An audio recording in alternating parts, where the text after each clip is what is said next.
জিব্রাইল আমিন এসে নবীজির কদমে আসলেন আজরাইল আলাইহিস সালামকে দিয়ে। বাবে জিব্রাইল দিয়ে দরজা দিয়ে সালাম দিলেন। নবীজি সালামের জবাব দিলেন। জিব্রাইল কি জন্য আসছেন? হুজুর, আজরাইলকে নিয়ে আসছি, আল্লাহ পাঠিয়েছে, আজরাইল কথা বলবেন আপনার সঙ্গে। আজরাইল আলাইহিস সালাম সালাম দিলেন।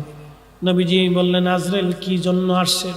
বলে, হুজুর, আল্লাহ পাঠিয়েছেন, আপনার আগে এইরকম কারো হয় নাই, আপনি নবীর পরে কারো হবে না।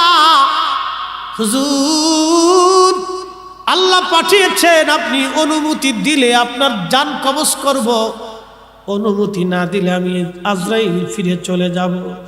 আপনার যতদিন মন চায় আপনি ততদিন উম্মতের মাঝে বেঁচে থাকবেন। আহা! নবীজি বললেন, আজরাইল, আল্লাহর হুকুম কি রকম? বলে, হ্যাঁ, আল্লাহ আমাকে এইভাবে ফরমান দিয়ে পাঠিয়েছেন। জিব্রাইল বলেন, হুজুর, আল্লাহর ফয়সালা এরকম, আপনি চাইলে চলে যাবেন, না চাইলে আপনি দুনিয়াতে থাকবেন উম্মতের মাঝে। তবে হ্যাঁ, মাশুক আল্লাহ আপনার দিদারে আগ্রহী হয়ে আছে গো নবীজি। নবীজি কেঁদে ফেলে দিয়ে বলেন, আজরাইল, দেরি করো না, আমাকে নিয়ে চলো, আমি আর দুনিয়ার মধ্যে থাকতে চাই না, আমার মাশুকের দিদারে আমি নবী চলে যেতে চাই। আল্লাহর নবীর ইন্তেকাল মোবারক হয়ে গেল। সাহাবীরা পাগলের মতো হয়ে গেলেন, নবী নাই, নবী নাই, নবী নাই। সারা মদিনায় কান্নার রোল পড়ে গেল, নবী নাই। হযরত ওমর পাগলের মতো হয়ে গেলেন, কেউ যদি বলো নবী নাই, আমি ওমর তার গর্দান কেটে ফেলে দিব। পাগলের মতো হয়ে গেলেন সাহাবীরা।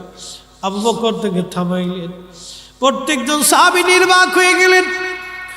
আশিক রাসূল হযরত বেলাল পাগল পারা হয়ে গেলেন, নবী নাই, কি করে বরদাস্ত করবেন, কি করে সহ্য করবেন?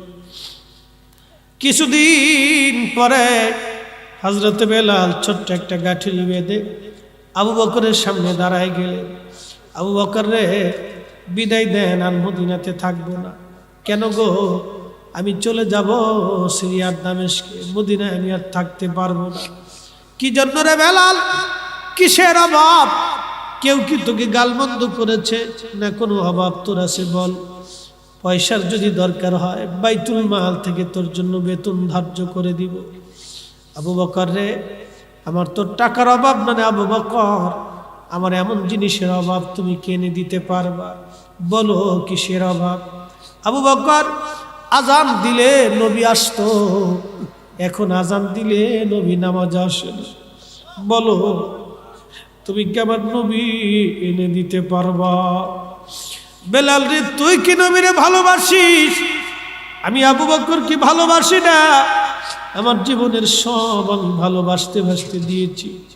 বেলাল কেঁদে বলেন, আবু বকর, তুমিও ভালোবাসো, আমিও ভালোবাসি।